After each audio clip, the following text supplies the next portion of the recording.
eh, Portugal siempre fue enemigo de, o sea, siempre trató de sacarle ventaja a España. Siempre se tratan de hacer tratados, para la redundancia, se tratan de hacer tratados, pero siempre se trata de llegar a algún tipo de acuerdo. El primero fue el Tratado de Tordesillas, entre Castilla y Portugal, que delimitaba, bueno, de tal línea, que también era una línea polo a polo, hacia el poniente, de 370 leguas, es tuyo y la otra parte es mía. Todo esto, ¿quién lo otorgaba? Porque estamos hablando del primer título, que era la donación pontificia. ¿Quién lo otorgaba a quién? Ya lo dijimos. La iglesia le otorgaba al rey. La iglesia le otorgaba al rey, siempre. Bueno, seguimos. Después del Tratado de Tordesillas, empezó el problema de quién le otorgaba, o sea, el problema de por qué los reyes, les leo textual, ¿podría el Papa donar territorios? ¿Tenía poder para disponer a favor de príncipes cristianos los territorios ocupados por aborígenes? ¿Era una donación territorial perpetua e incondicional o solo una concesión para la predicación evangélica? ¿Por qué? Porque la Iglesia, bajo todo este tema de dominación, decía que su idea era el esparcimiento del cristianismo, que fue uno también de los fines de la empresa, que se va a ver más adelante, pero decía, con el respaldo de propagar el cristianismo se cometieron tanto abusos como cosas buenas, no hay que negar, pero entonces decía, ¿hasta qué punto vamos a permitir que la iglesia tome parte de donar territorios en ya manos de aborígenes, porque los terrenos americanos estaban repletos de indios americanos, digamos, con una estructura, con una organización? Entonces venían estos príncipes católicos y la iglesia le otorgaba la potestad sobre los territorios. Entonces hubieron personas que se pusieron a plantear esto. El primero de ellos, que fue en el 1511, fue don Antonio Fray de Montesinos, en un sermón, porque no lo hizo de forma explícitamente como jurídica, sino a través de un sermón, en un sermón, y ¿qué dice Montesinos? ¿Qué plantea Montesinos? Se revela contra el sistema de los justos títulos, se revela específicamente contra la donación pontificia, y dice no. ¿Por qué nosotros vamos a ir a avasallar a los pobres indios con la idea de que el Papa va a impartir el cristianismo? O sea, se empieza a plantear eso y empieza a estar en contraposición de la donación pontificia, como un ataque a estos justos títulos y un ataque a la figura hegemónica del papado unido al monarca, digamos, para beneficio, no sé, saquen ustedes sus conclusiones. Eso está en el parágrafo 36. Si lo quieren leer después, yo no le voy a leer todo el sermón, pero esa básicamente es la argumentación que hace Montesinos al respecto, que fue el primero. De ahí se desprenden las demás posturas. ¿Por qué?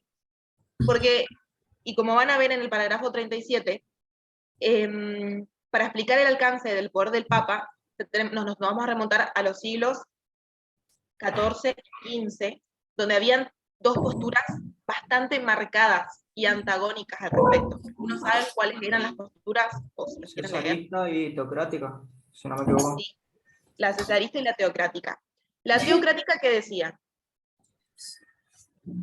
Que el Papa iba a tener toda la potestad, que el poder religioso iba a tener toda la potestad. Y la cesarista decía que no, que el Papa iba a tener el poder religioso, la potestad religiosa, pero los temas que le incumbían al ámbito civil le iba a corresponder al ámbito civil, no al ámbito religioso también. Y lo de ceder territorios, lo de prescribir territorios y para quién, no le iba no era tema meramente eclesiástico, digamos, no le inmiscuía al territorio sí, de la iglesia. Entonces se marcaban esas dos tendencias, de la cual salió una tercera tendencia, que era una tendencia un poco más intermedia, no tanto ni tan teocrática ni tan cesarista, y es la tendencia que se desprendió de un importante filósofo también católico, que era Santo Tomás de Aquino, que lo van a ver en historia, y recuerden mucho ese nombre porque lo van a ver en Introducción al Derecho también. O sea, se puede tener. Y ¿qué te reí, Joaquín? No, pasa que traje a alguien acá que está estudiando también. Lo mismo. Bueno, Sí, Santo sí. Tomás de Aquino va a ser un exponente muy importante, porque además de ser un católico, digamos, además de estar dentro de la Iglesia Católica, él es un filósofo que tiene posturas muy interesantes, digamos. Es muy importante ya, que se recuerden ese nombre porque lo van a ver en varias materias. Entonces Santo Tomás de Aquino plantea la intermedia, que el Papa se ocupe de lo religioso y que el poder y la potestad civil se le otorguen a las personas, a otras personas, digamos. Y de esta teoría se desprende el discurso de dos personas, que también los vamos a ver como contrapuestos hacia la donación pontificia, que es Vitoria y Sotos. ¿Se acuerdan?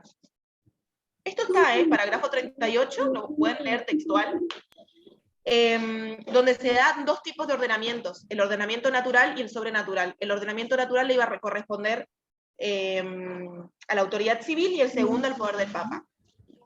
Hasta acá estamos, ¿sí? ¿Entienden, no? Sí, sí. Sí. Bueno, entonces, según Victoria, por ejemplo, dice en el 39, les leo textual, según Victoria, los verdaderos títulos españoles se asentaban en la sociabilidad universal de todos los hombres y naciones. Así, decía que los españoles tenían el derecho a vivir y a viajar y a dejar vivir en las Indias sin dañar a los naturales. Pero ¿qué pasaba? Fíjense la diferencia entre Victoria y Montesinos. Victoria decía que los españoles pueden ir y no tienen que dañarla a los indios, pero si los indios quieren reclamar por sus territorios y le hacen guerra, en ese momento sí estaba permitido que los españoles vayan a la guerra que los españoles utilicen la fuerza y las armas para ir a la guerra. En el caso de que haya algún tipo de, o sea, que los indios se manifiesten y digan, no, acá es nuestro territorio y queremos defenderlo, bueno, en ese caso sí estaba avalado. En otro caso no. Eso decía Victoria, era como una más intermedia, por eso les decía, es una postura que se desprendió de forma un poco más neutra, digamos, por así decirlo. Y también en este momento lo que se reconocía era la potestad para predicar el evangelio de los españoles hacia los indios americanos.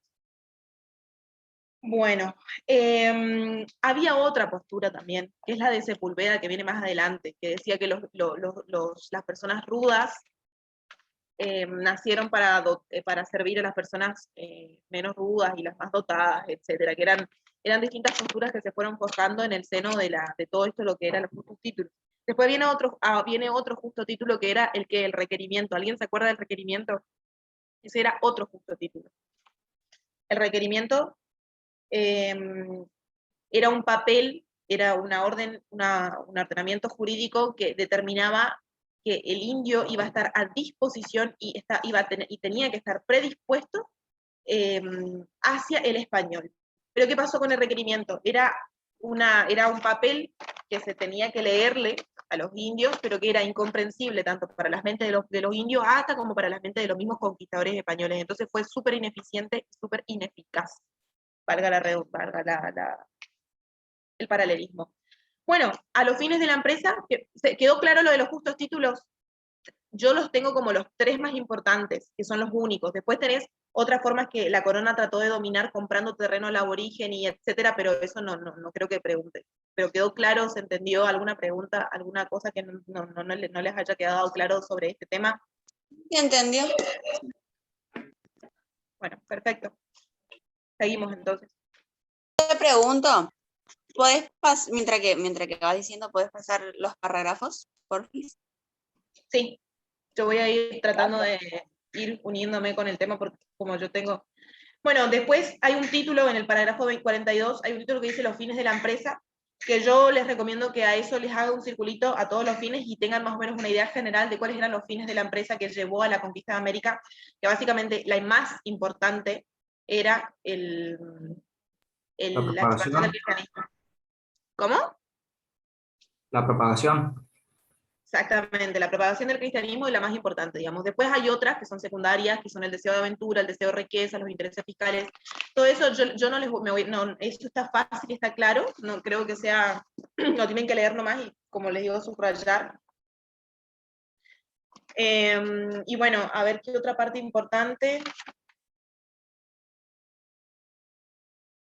Yo después de eso ya tengo lo de derecho indiano, porque después habla más o menos de las monedas, eso no va a preguntar. El derecho indiano está en el capítulo, no sé si alguno se acuerda, pero me parece que es el capítulo, Joaquín, ¿no te acuerdas cuál era? Capítulo 3, Creo que era el 13. derecho indiano. Vamos ahí. Esto fue pregunta de examen. ¿Qué era el derecho castellano del derecho indiano? ¿Alguno sabe? ¿Alguno contestó bien? ¿Alguno se acuerda? El derecho castellano del derecho indiano era en el examen decía supeditario, en el libro dice subsidiario. Vendría a ser exactamente lo mismo. Suplía al derecho indiano cuando la ley no se encontraba en efecto aplicado en el derecho indiano. ¿Se entiende? ¿O no se entiende? Sí, se entiende. Entonces, en el examen decía supeditario, que supedita. En el libro de Tahuantinsuyo y Martiré dice subsidiario, pero es lo mismo. O sea, por eso ustedes tienen que tener en claro el concepto y después de eso van a poder derivar en cuál va a ser la respuesta correcta de su parcial. El derecho castellano y el derecho indiano tenían partes que coincidían y partes que no coincidían. El derecho castellano ya estaba aplicado en la península, pero cuando se establecieron las Indias y se establecieron los dominios ultramarinos, se tuvo que disponer un derecho específico para el territorio, porque no era lo mismo la península ibérica que los territorios ahora, recién los territorios ultramarinos americanos. Entonces, había puntos que coincidían, por ejemplo, el matrimonio, la familia, el sistema sucesorio, obligaciones y contratos, delitos y penas, juicios civiles y criminales. Estos puntos se aplicaba el mismo derecho. No había diferencia, digamos. Voy a buscar el parágrafo, así que se guían. Creo que está en el 93. Fíjense si le va apareciendo lo que estoy diciendo. Sí, Bueno. Y había partes específicas del derecho castellano que se aplicaba solamente en los territorios ultramarinos, en las Indias, que eran clase de autoridades que se van a establecer en los nuevos territorios, el régimen del descubrimiento y la conquista, o sea, cuál iba a ser el régimen que se iba a aplicar, el tratamiento del indígena, cuál iba a ser el trato que se le iba a dar al indígena, el sistema de armadas y flotas. ¿Por qué? Porque en ese momento todo el tiempo se empezó el comercio, el sistema de los barcos era importantísimo, que se fije la reglamentación. Ahí se empezaron a poner impuestos, se empezaron a determinar qué pueblos iban a poder comerciar con qué pueblos, digamos. Y bueno, el comercio y la navío marítima. Esos eran temas específicos del derecho indiano. ¿Qué pasaba entonces cuando la ley que tenía que otorgarse no se encontraba en el derecho indiano? ¿Qué se pasaba a hacer? Se pasaba a buscar la ley que estaba, o sea, se supeditaba al derecho castellano. Eso era una pregunta de examen. Entonces, el derecho castellano era subsidiario o supeditario del derecho indiano. ¿Les quedó eso? sí. Bueno, vamos al parágrafo 96. Acá vamos a hacer otra salvedad, digamos, otro paréntesis. El primer órgano indiano del cual habla el libro hace referencia al Consejo Real y Supremo de las Indias. Pero el Consejo Real y Supremo de las Indias no es el primer órgano indiano. El primer órgano indiano, o sea, el primer órgano que se refería a las leyes de Indias en la península, ¿alguno sabe cuál era? Porque Casa no de era contratación. la casa de contratación, muy bien. Esto por ahí es una confusión que muchas veces cuando leemos en el libro no entendemos porque aparece todo mezclado. Primero te explica sobre el Consejo de Indias y después te dice la casa de contratación como el primer órgano. Entonces, eso también era una pregunta de examen, anótenlo. El primer órgano indiano que residía en la península era la casa de contratación, que se estableció en 1503. En 1524 recién aparece el Consejo Real y Supremo de las Indias, que es lo que vamos a ver ahora, porque así está dispuesto en el cuadernillo en realidad. ¿Ok?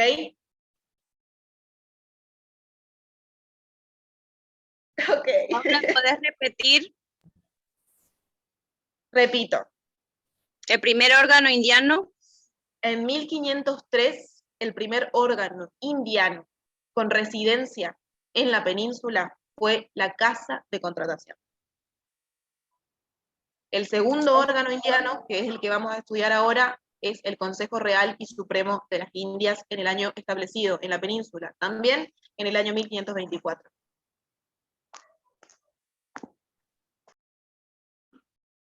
Ese va a ser tema de examen, se me hace. Sí, por eso eso me acuerdo que preguntó, así Sí, que preguntó eso. anótenlo porque seguro pregunta de vuelta. Sí, te confunde porque en una parte del libro dice que el Consejo Real y Supremo de las Indias le va quitando cargos a la Casa de Contratación, pero el primer órgano fue la Casa de Contratación. Yo casi la pifié en ese. Bueno, vos aprobaste, Joaquín, ¿no? Sí, yo probé. Re bien. Bueno, seguimos entonces. Ahora vamos a hablar de la del Consejo Real y Supremo de las Indias. El Consejo Real y Supremo de las Indias se establece a fines del siglo XVII, en el año 1500, perdón, nada que ver lo que dije, en el año 1524, en el siglo XVI, y se elaboraban las leyes más importantes, digamos, tenía localización en España, y el rey debía, o sea, el Consejo Real y Supremo de las Indias elaboraba las leyes, el rey debía aprobar después las leyes, y después las leyes iban a ser sancionadas.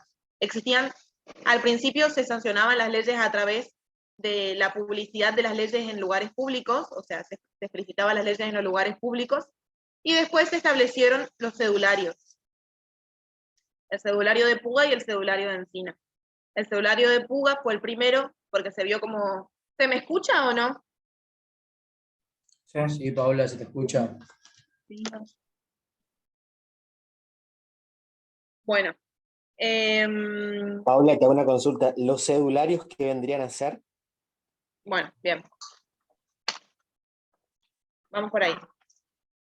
Cuando el rey firmaba el decreto que el Consejo había, o sea, que escribió, es como pasa ahora. Vieron que ahora el legislativo tiene que saca la ley y el presidente la tiene que autorizar y sacar. Bueno, pasa al revés en realidad. El presidente también puede proponer leyes para que no se confundan. En este caso, el Consejo Real y Supremo de las Indias iba a determinar una ley, el rey la tenía que firmar, y esa ley tenía que llegar al conocimiento del pueblo, ¿no es cierto? Y bueno, ¿y cómo iba a llegar al conocimiento del pueblo? En primer momento se estableció el tema de explicitar en los lugares públicos. Se ponía la ley y se pegaba en los lugares donde toda la gente veía. Se pegaba no sé, en el hospital, en la biblioteca. Pero después se dieron cuenta que ese sistema era súper ineficiente, y ahí es cuando se establece el cedulario de Puga, que fue el primero, que es una recopilación de las leyes,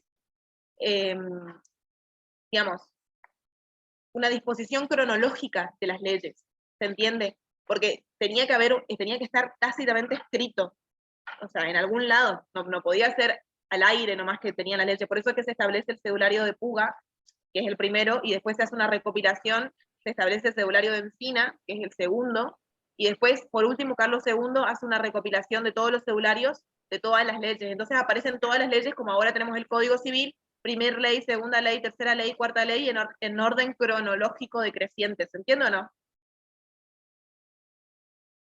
Sí,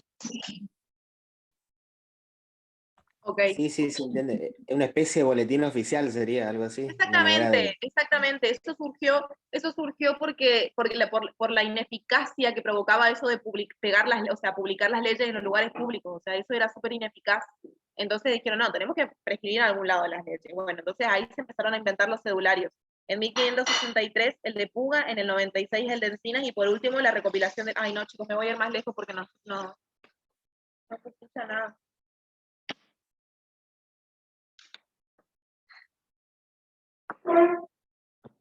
El de Encinas, y en el 1668 Carlos II hace una recopilación entera, digamos, de todas las leyes que se empezaron a dar desde el primer momento. Igual estamos hablando del Consejo Real y Supremo de las Indias.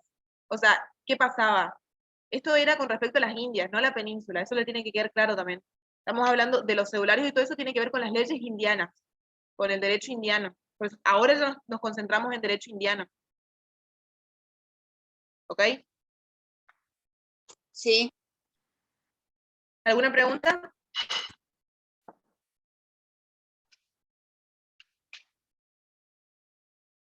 Bueno, ahora sí, vamos a pasar a la unidad 3. Organización política, a fines del siglo XVII.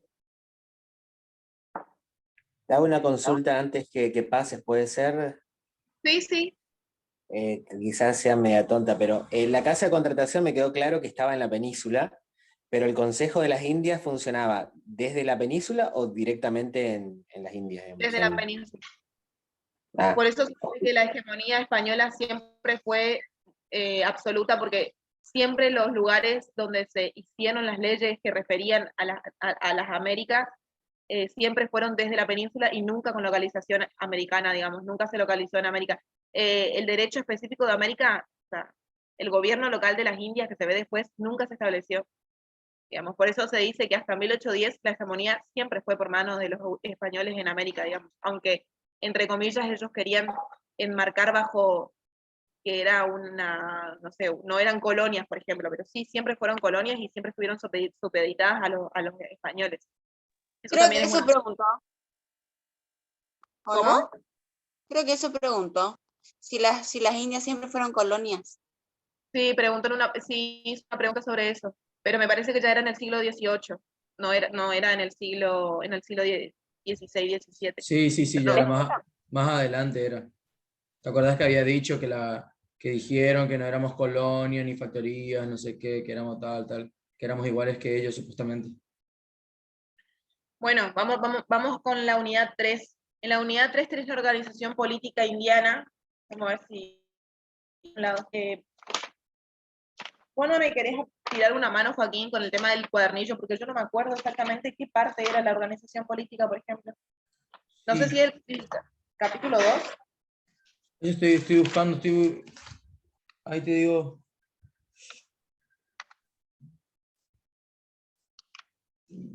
Porque yo lo puedo decir al aire, El pero si es gobierno local de las Indias, dijiste, ¿no? acá está, capítulo 2. Sí. Capítulo 2 es la unidad 3. Marquen y pongan un número grande en el capítulo 2, es la unidad 3. Ah, sí, mira, acá dice 3, qué película. El capítulo 2 habla sobre la organización política y te habla sobre la organización indiana, el rey, aparece la figura del adelantado, aparece la figura del gobernador, aparece la figura del virrey, todo esto. La organización política a fines del siglo XVII indiana se manifestaba a través de la división de los poderes del Estado. Había 4 divisiones del poder. Estaba la división, el gobierno, la justicia, la guerra y la hacienda.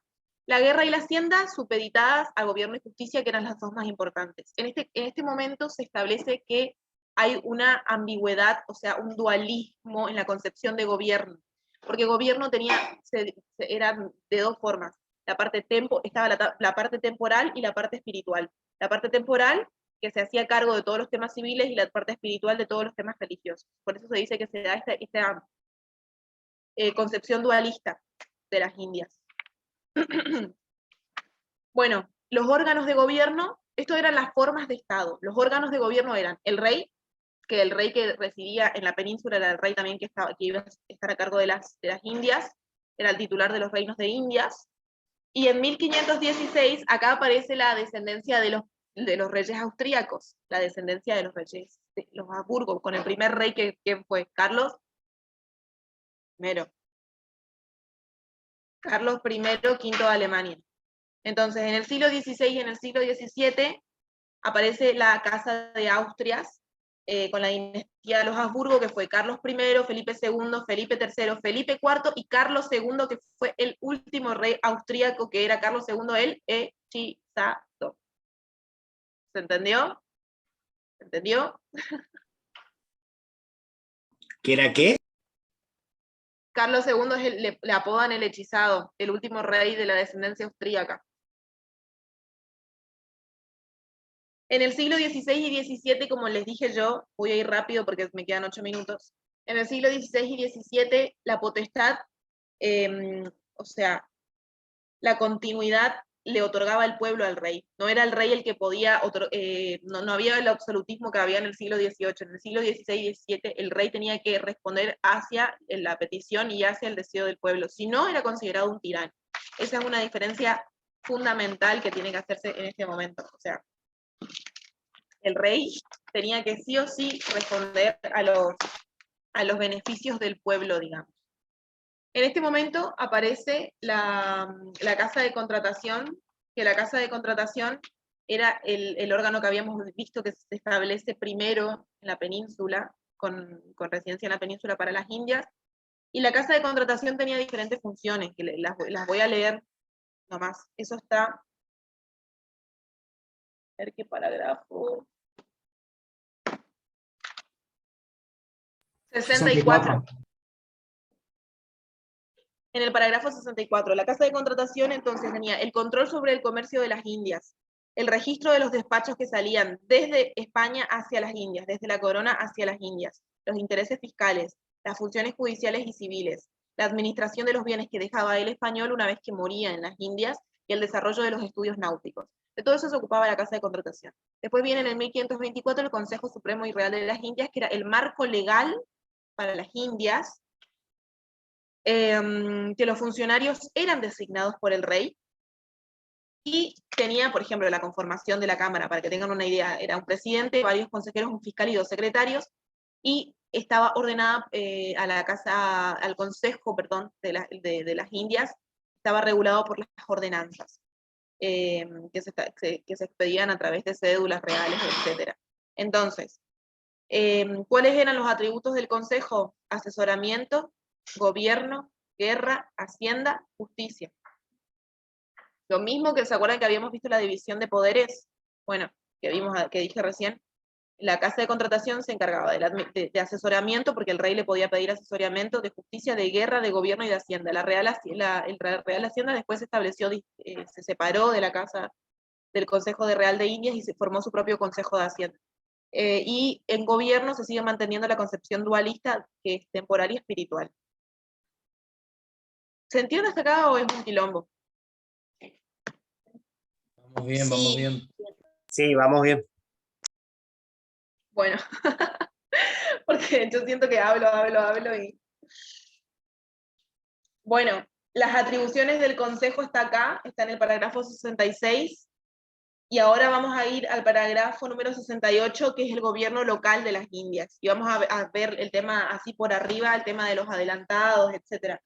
En el gobierno local de las Indias va a tardar mucho tiempo en establecerse un régimen organizado, es lo que les dije anteriormente. Nunca se puede consolidar el gobierno local. ¿Qué quiere decir local? El gobierno que está geográficamente instalado en las Indias. Todo en la Casa de Contratación, el Consejo está geográficamente instalado en la península ibérica. Acuérdense la diferencia geográfica que hay entre un lado y el otro. O sea, yo les recomiendo, como una mera recomendación, que se compren un mapa y que vayan estudiando historia con un mapa, porque se tienen que ubicar en la cabeza geográficamente de qué parte están hablando y de qué territorios.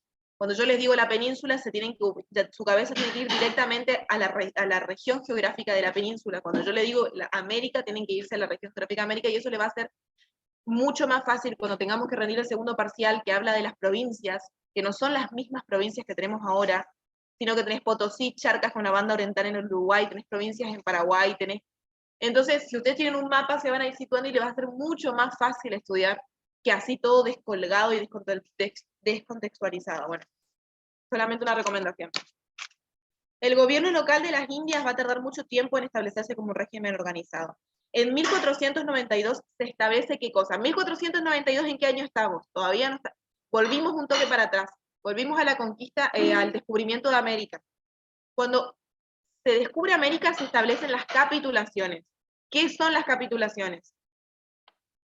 Un contrato entre el empresario y la corona para o sea, con respecto a la empresa. ¿Cuál es la empresa? El descubrimiento, o sea, descubrir las nuevas tierras, los territorios ultramarinos. La figura del empresario aparece como adelantado. ¿Qué era del adelantado entonces? El adelantado... ¿Cómo? Ay, no escucho.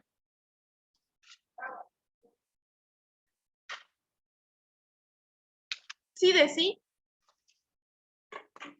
No, ya había leído, pero no me acuerdo. El adelantado, no importa. No se preocupen. Las capitulaciones, entonces era un contrato de carácter público que se establecía entre la corona y entre el adelantado, entre el empresario. Que el empresario o la figura del adelantado era una parte fundamental y sustancial cuando se dio la colonización eran una persona que era la que iba a estar encargada de conquistar y de expedicionar los territorios que se conquistaban y que se descubrían. Tenía facultades, era otorgada por el rey te daba el cargo de adelantado, tenía facultades y privilegios para la empresa, que la empresa era el descubrimiento de los territorios, era vitalicio y hereditario en el cargo, y tenía jerarquía judicial, militar y gubernativas. Entonces, el adelantado era la persona que llegaba en los barcos y que se bajaba en territorio americano y que estaba a cargo. Un adelantado fue Cristóbal Colón, fue el primer adelantado y que inclusive fue el primer virrey. ¿Se entiende o no se entiende la figura de adelantado? No es que tiene una definición específica de lo que era la persona, sino que se aludía al empresario que era en los primeros tiempos de la conquista, que después perduró hasta los virreyes y hasta los gobernadores, y que se establecía esa capitulación. Después del adelantado viene el virrey, que suprime la capitulación, y el virrey era el segundo después del rey. Entonces se establecieron virreyes en las distintas capitales que tenían todo el control, digamos, que era la más alta magistratura dentro del territorio, que estaba supeditado al rey y que tenía, ya no necesitaba más de la capitulación, sino que él no necesitaba el contrato ni nada, tenía la única potestad. También tenía limitaciones el virrey. El virrey tenía que informar a la corona de las decisiones que tomaba, se implementaban un sistema de visitas y de juicios de residencia, y era controlado por la audiencia. Bueno, ahí aparece la figura del gobernador, capitulaciones, los virreyes, parágrafo 72, háganle un circulito y después pueden leer. Hola. 75. En Sí. el examen había una pregunta que no me acuerdo si es que era el virrey, sobre el virrey. ¿Esa era la que era gubernativa, militar y judicial? Sí, el virrey tenía, eso preguntó, el virrey tenía 3 funciones: gubernativas, militar y judicial. Ah, ok. Tenía una duda con eso nomás. ¿Por qué? Gubernativas, porque bueno, era el gobernador; era judicial, porque era el capitán general, y, militar, porque era el capitán general, y judicial, porque era el presidente de audiencia. Esas 3 cosas. Bien Sí, claro sí. cuando se termina la clase. Se termina el minuto. Vamos a hacer otra. Sí, Denme termina. 5. Bueno, podemos conectarnos hasta las 12:30 y ahí yo me voy a cocinar tranqui. Dale. Denme 5 y ya armo la otra.